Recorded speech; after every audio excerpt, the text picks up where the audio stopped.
Hello hi అండి, అందరికీ welcome back to our channel. నా అనుక్షణం సంతోష్. సో ఫ్రెండ్స్, అందరూ ఎలా ఉన్నారు? బాగున్నారు అంటున్నాను. సో ఈరోజు మనం బసవ పురాణం, పండితారాధ్య చరిత్ర ఇలా మరెన్నో రచనలు రాసిన ఆదికవి పాల్కూరి సోమనాథునికి 11 అడుగుల విగ్రహం అయితే మన తెలంగాణ రాష్ట్రంలో నిర్మించారు.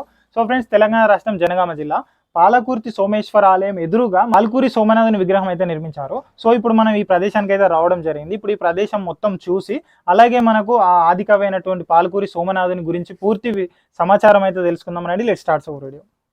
సో ఫ్రెండ్స్, మనమైతే మన వరంగల్లో ఉన్న కవి పాల్కూరి సోమనాథుని విగ్రహం అయితే ఇక్కడ పాలకుర్తి సోమేశ్వరాలయం ఎదురుగా అయితే ఒక విగ్రహం పెట్టారు. సో మనం ఇక్కడికి రండి, ఆ పైన విగ్రహం ఏ విధంగా ఉందో అయితే చూద్దాం ఒకసారి. ఈయన 1160 సంవత్సరం నుండి 1240 సంవత్సరానికి చెందిన శివకవి యుగానికి చెందిన తెలుగు కవి. ఈ యుగానికి చెందిన శివకవి త్రయం అనబడే ముగ్గురు ముఖ్య కవులలో ఇతను ఒకడు. మిగతా ఇద్దరు మల్లికార్జున పండితారాధ్యుడు, నన్నచోదుడు, పాల్కురి సోమనాథుడు తెలుగు, కన్నడ, సంస్కృతి భాషలలో పండితుడు. వీరశైవం వంటి వ్యాప్తికి కృషి చేశాడట. సోమనాథుడు తెలంగాణ రాష్ట్రం జనగామ జిల్లా పాలకూరి గ్రామంలో శ్రీయాదేవి కృష్ణమాదేవుడు అనే వైష్ణవ దంపతులకు జన్మించాడు. సోమనాథుడు గురువు కట్టకూరి పోతిదేవర వద్ద వైరశైవ ధర్మశాస్త్రాలు నేర్చుకున్నాడు.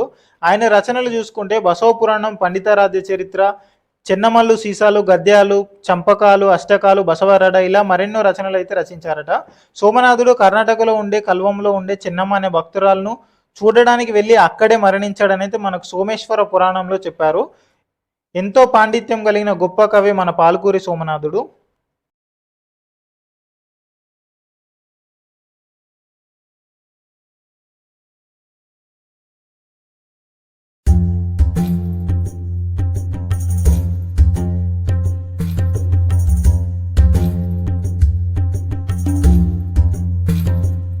మీరు చూసుకోండి, ఇదంతా స్టోను, రాతితో చెక్కిన విగ్రహం ఇదైతే. పాల్కూరి సోమనాథుడు శివుని భక్తుడు. ఇతనైతే ఒక శివుని భక్తుడు.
సో వీడియో ఎలా ఉందండి? బాగుందా? నచ్చిందని అయితే అనుకుంటున్నాను.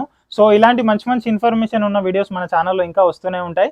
మన ఛానల్ ఇంకెవరైనా సబ్స్క్రైబ్ చేసుకోకపోతే తప్పకుండా సబ్స్క్రైబ్ చేసుకోండి.